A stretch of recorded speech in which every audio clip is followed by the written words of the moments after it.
আসসালামু আলাইকুম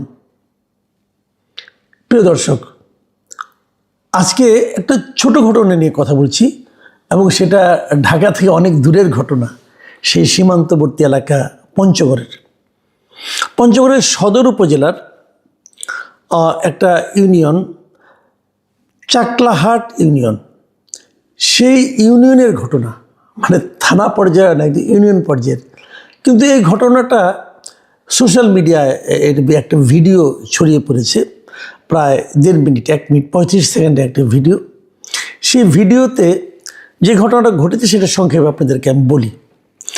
ওই ইউনিয়নের একটা আওয়ামী লীগের অফিস ছিল। বাংলাদেশের সব ইউনিয়নে আওয়ামী লীগের অফিস ছিল।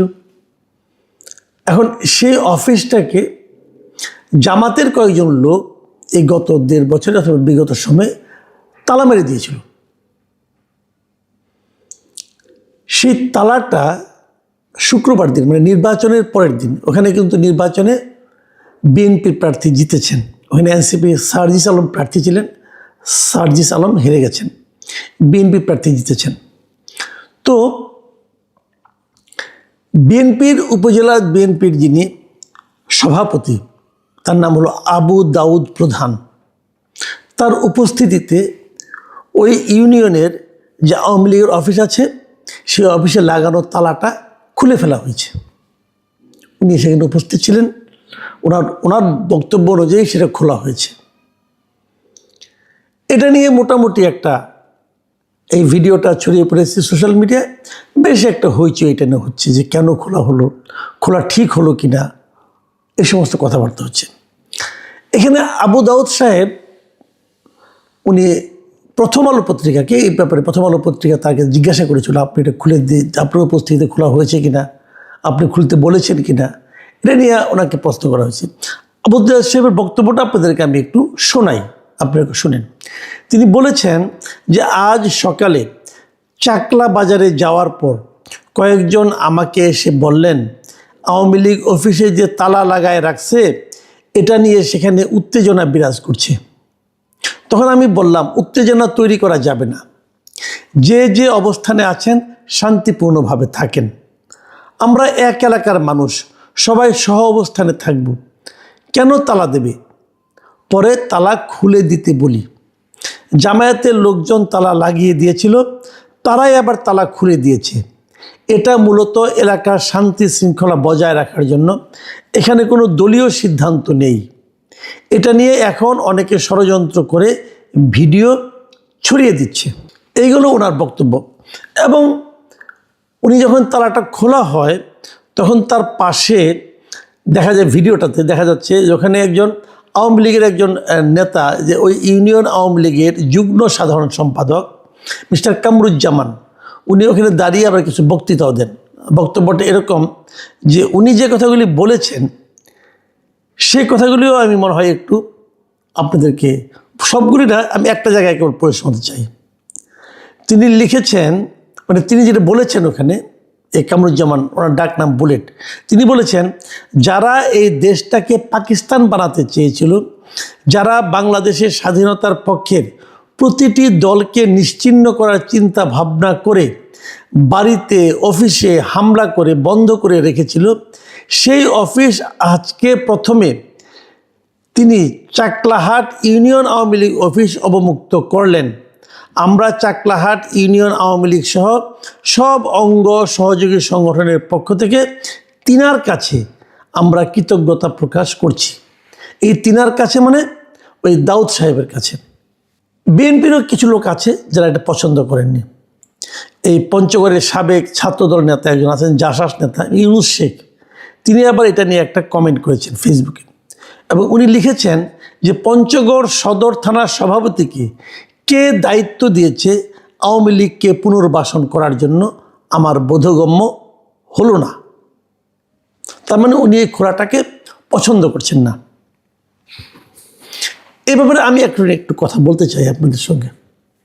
জিনিসটা লক্ষ্য করুন, আওয়ামী লীগ এই সময়ে, এখন আওয়ামী লীগের কার্যক্রম কিন্তু নিষিদ্ধ করা হয়েছে, আওয়ামী লীগকে নিষিদ্ধ করা হয়নি।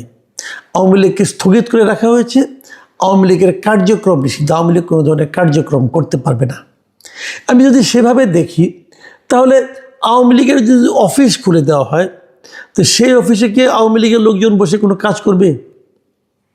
যদি দলীয় কোনো রকম কার্যক্রম করে, তারা যদি অন্য মানুষের সঙ্গে কথা বলে, অন্যদেরকে দাওয়াত দেয় দলে, অথবা দলের জন্য কোনো মিছিল বের করে, সেটা নিশ্চয়ই অন্যায় হবে, কারণ আইন তো এটা আইন লঙ্ঘন হবে। এই যে নির্বাহী আদেশে আওয়ামী লীগের কার্যক্রম নিষিদ্ধ করা হলো, এটা ঠিক হলো কি মন্দ হলো, সেটা কিন্তু অন্য হিসাব। যেমন আমি মনে করি এটা একটা কালো আইন, যে আইনের মাধ্যমে এটা করা হয়েছে এই আইনটা কালো আইন, আমি এটা পছন্দ করিনি। এখন আমি যদি পছন্দ না করার অধিকার আমার আছে, কিন্তু আমি পছন্দ করিনি বলে এই কাজটা আমি করতে পারি না আবার। কারণ যতক্ষণ পর্যন্ত আইনটা, আমি যদি কোনো আইন পছন্দ না করি তাহলে সেই আইনটা আমি পরিবর্তনের জন্য চেষ্টা করতে পারি, এটুকু আমার বোঝতার মধ্যে আছে। কিন্তু ওই আইনটা আমি যতক্ষণ পর্যন্ত ওই আইনটা বাতিল না হবে ততক্ষণ পর্যন্ত ওই আইনটা আমি অমান্য করতে পারবো না। এটা হলো আইন মান্যকারী প্রত্যেকটা মানুষের দায়িত্বের মধ্যে পড়ে। কাজেই একটা কালো আইনের মাধ্যমে আওয়ামী লীগের রাজনৈতিক কর্মকাণ্ড স্থগিত করা হয়েছে, এই আইনটা আমার পছন্দ নাও হতে পারে, কিন্তু আমি এটাকে অমান্য করতে পারবো না। অমান্য করলে আমার এই আইনে যে সাজার কথা বলা হয়েছে সেই সাজা ভোগ করতে হবে, এটা কিন্তু পরিষ্কার। এখন প্রশ্ন হলো, রাজনৈতিক কর্মকাণ্ড স্থগিত করার মানে কি এই আওয়ামী লীগের যা কিছু আছে সব আগুন দিয়ে পুড়িয়ে দিতে হবে?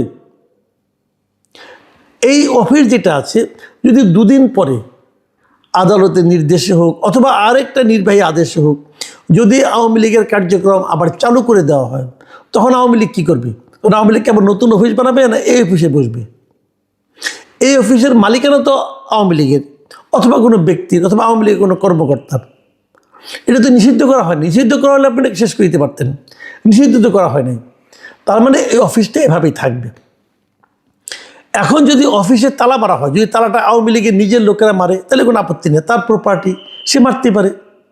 কিন্তু এখানে জামাতের লোক তালা মারল কেন? আওয়ামী লীগের রাজনৈতিক কর্মকাণ্ড স্থগিত করা হয়েছে অথবা বন্ধ করা হয়েছে, এই কথাটুকুর মধ্যে অথবা এই নির্দেশনাটুকুর মধ্যে অন্য কোনো একটা পলিটিক্যাল পার্টির লিডার যে অথবা কর্মী যে কি সেই পার্টির অফিসের দরজায় তালা মেরে দিতে পারে? এটা কি আইনের মধ্যে আছে? নাই। তার মানে জামাত যে কাজটা করেছে, জামাত একটা বেআইনি কাজ করেছে, কথাটা কিন্তু পরিষ্কার। জামাত একটা বেআইনি কাজ করেছে, তারা তালা মেরে দিতে পারে না। তারা দিয়েছে, কেউ প্রতিবাদ করেনি, কারণ প্রতিবাদ করলে মবের শিকার হতে হবে। ওটা কিন্তু তার আইন থাকলো না, মব হয়ে গেল। কিন্তু এই মবের ভয়ে কেউ প্রতিবাদ করেনি। যেই মাত্র নির্বাচনে জামাত হেরে গেছে, বিএনপি জিতে গেছে, এই আওয়ামী লীগের লোকগুলি বিএনপির ওখানে গিয়েছে, তাদেরকে রিকোয়েস্ট করেছে। হয়তো বিএনপির ওই ভদ্রলোক এই রিকোয়েস্টের গুরুত্বটা উপলব্ধি করতে পেরেছেন। উনি জামাতের লোককে বলেছেন যে তোমরা তালা মেরেছো, তালাটা খুলে দাও। জামাতের লোক তালাটা খুলেও দিয়েছে। এবং উনি কি বলেছেন যে এলাকায় এটাকে কেন্দ্র করে কোনো ধরনের গণ্ডগোল হোক, মারামারি হোক, অস্থিরতা হোক, উত্তেজনা হোক, এটা উনি চান না। আমরা সবাই এখানে থাকি, আমরা মিলেমিশে থাকতে চাই। এই যে মিলেমিশে থাকার যে আগ্রহ, এই আগ্রহের জন্য যে কাজটা উনি করেছেন, এটাকে কি আপনি অপরাধ বলবেন? আমি কিন্তু বলবো না। মাথায় রাখতে হবে, রাজনীতিগতার অধিকার সবারই আছে। আমার ভাইয়ের যেমন একটা দৃশ্য, আমার ভাই যদি বিএনপি করে, আমি যদি জামাতে ইসলাম করি, তাহলে আমার ভাইকে আমাকে মারবে? নাকি আমি আমার ভাইকে মারব? নাকি আমি আমার ভাইয়ের সামনে থেকে ভাতের থালাটা কেড়ে নেব? তা তো আমি পারবো না, এটা উচিত হবে না। তার চিন্তা, তার পছন্দ অনুযায়ী সে একটা রাজনৈতিক দলকে পছন্দ করেছে, আমি আরেকটাকে করেছি। কাজেই দুই ভাই ভাইয়ের মতোই থাকবো, দুজনের দুইটা আলাদা রাজনৈতিক আদর্শ থাকবে। এটাই তো সহাবস্থান। এই সহাবস্থানকে আপনি লঙ্ঘন করবেন কখন? যখন আপনি মবে বিশ্বাস করবেন তখন। তার মানে আপনি বলতে যাচ্ছেন আমি যা বিশ্বাস করি এর বাইরে অন্য কেউ অন্য কিছু বিশ্বাস করতে পারবে না, করলেই তাকে ধরে আমি পিটাবো, তাকে আমি স্বৈরাচারের দোষর বলবো, তাকে অমুক বলবো, তমুক বলবো বলে আমি বলবো। এমনকি স্বৈরাচার আমি কাকে বলছি? ধরা যাক আমি শেখ হাসিনাকে স্বৈরাচার বলছি, ধরা যাক কথার কথা। এখন যদি কেউ স্বৈরাচারের দোষর থাকে, এই কথা বলেই কি আমি কাউকে অ্যাটাক করতে পারি? আমরা পারি না। কারণ স্বৈরাচারের দোষর সে ছিল, এটা তো আপনি বলছেন, আদালত তো বলেনি। আর যদি আদালতও বলে, তাহলে আদালতে সেটা যদি অপরাধ হয়, যদি অপরাধ হয়, সে অপরাধের শাস্তি আদালত নির্ধারণ করে দেবে। আপনি কে হে? আপনি জামাত করেন, অথবা আপনি এনসিপি করেন, অথবা আপনি বিএনপি করেন, অথবা আপনি এবি পার্টি করেন, আপনি যে পার্টি করেন, আপনার মধ্যে কি সেই এখতিয়ার জন্মে যে আপনি একজন গায়ে আঘাত দিবেন, একজনের বাড়ি আগুন দিয়ে পুড়িয়ে দিবেন? পারেন?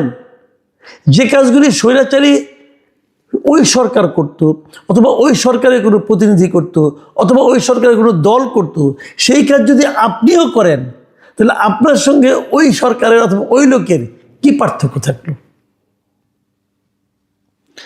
আমি এই যে উদ্যোগটা, পঞ্চগড়ের বিএনপি নেতাকে আমি সাধুবাদ জানাচ্ছি, এবং আমি মনে করি এটাই রাজনীতি। এই পারস্পরিক সহাবস্থা, যে এই ঘটনার মাধ্যমে উনি যে কাজটা করেছেন, উনি কিন্তু নিজের দুর্বলতা প্রকাশ করেননি। উনি যদি এটা নির্বাচনের আগে করতেন, তাহলে হয়তো আপনি বলতে পারতেন যে ভোট পাওয়ার জন্য করছি, কিন্তু উনি তো তা করেননি। উনি নির্বাচনের পরের দিন করেছেন। কাজেই এখানে তো ভোট প্রাপ্তির কোনো সম্পর্ক নাই। কেউ কেউ হয়তো বলবে যে হয়তো ভোট পাওয়ার জন্যই তারা এগুলো করেছিল, আগে বলেছিল, আগে ওয়াদা করেছিল, পরে খুলে দিল। যদি সেটাও হয়, সেখানে তো কোনো আইনগতভাবে কোনো অন্যায় কাজ উনি করেননি। তাহলে ওনাকে নিয়ে আপনারা কেন ট্রল করবেন? কেন ওই যে আরেকজন জাসাস নেতা ইউনুস শেখ, উনি এই কথা বলবেন? উনি যে কথাটা বললেন যে আওয়ামী লীগকে পুনর্বাসন করার দায়িত্ব তাকে কে দিয়েছে? আওয়ামী লীগ তো এভাবে পুনর্বাসিত হচ্ছে না। এর আওয়ামী লীগের পুনর্বাসনটা আপনি কোথায় পেলেন? উনি তো এমন কিছু করেননি যাতে নাকি আইন অমান্য করতে হয়। উনি যে কাজটা করেছেন আমার বিবেচনা ভালো করেছেন। আমি জাসাসের ওই নেতাকে বলবো, আপনি বেটার একটা কাজ করেন। আপনাদের যে শীর্ষ নেতা আছেন মিস্টার তারেক রহমান, উনি এই নির্বাচনের পর, এই নির্বাচনে বিপুল বিজয়ের পর উনি কি বলেছেন তার একটা ভিডিও আপনি বিএনপির অফিসিয়াল পেজে গেলে পাবেন। আমি ওই ভিডিওটা আপনাদেরকে কথাগুলি পড়ে শোনাই। উনি বলেছেন যে বিজয়ীর কাছে পরাজিতরা নিরাপদে থাকলে বিজয়ের আনন্দ মহিমান্বিত হয়। অনুগ্রহ করে কেউ প্রতিশোধ বা প্রতিহিংসা পরায়ণ হবেন না। পরাজিত কারা? পরাজিত অন্য রাজনৈতিক দলগুলো, যেমন ধরেন এখানে আওয়ামী লীগ পরাজিত।